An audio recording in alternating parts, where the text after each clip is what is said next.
A good spray pattern means that the paint or another material that is sprayed is completely and evenly spread over the surface. In this video, we will show you the different techniques for a qualitative finish. We recommend you to practice on a test surface first. Start off with low pressure and increase the pressure gradually until you are satisfied with the spray pattern. This is a good spray pattern. You will notice that there are no runners and that the strokes are smooth and even. If your spray pattern shows so-called fingers and tails and an uneven finish as you see in this example, you will need to increase the pressure.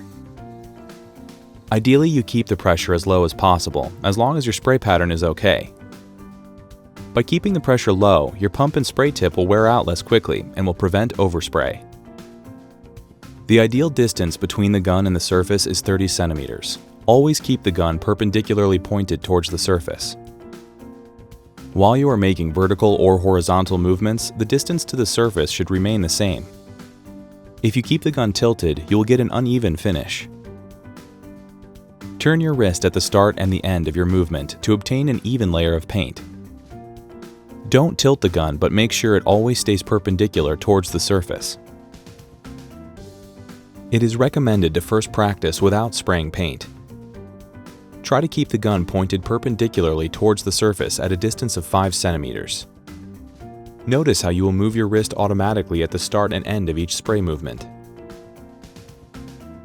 Then proceed to try again at a distance of 30 centimeters.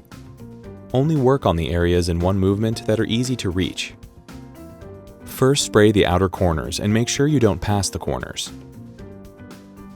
Then point the gun towards the previous paint strip and make sure that with every vertical and horizontal movement, the previous and the new stroke overlap each other with 50%. Pull the trigger when you start a stroke and release the trigger right before you reach the end. Your arm needs to be moving before you pull the trigger and after you release it. This is how you will get a nice fusion around the spray pattern so that the next time you pass, you will get a perfect blend of paint between the two strokes. When you turn the tip guard, the spray pattern will change from vertical to horizontal or the other way around. When you are spraying wide and open surfaces like ceilings and bare walls, you should first spray the corners. You will notice the middle part will be finished much faster this way. For vertical corners, you can turn the tip guard in a manner that the spray tip can be found on the top of the tip guard. Point your gun towards the corner now. Spray the entire length of the corner and make sure you get on both sides the same amount of material.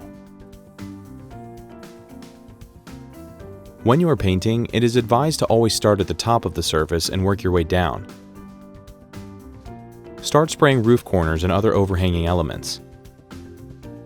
The direction in which you spray is determined by the construction. The rule is that you spray horizontally and tilt the tip slightly upwards to spray the bottom of the panel.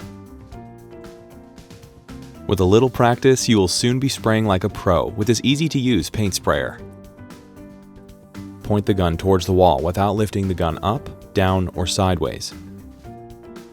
Make sure the gun is moving before you pull the trigger and after you release the trigger. Move the gun in a consistent pace, and when you spray, the strokes should always overlap for 50%.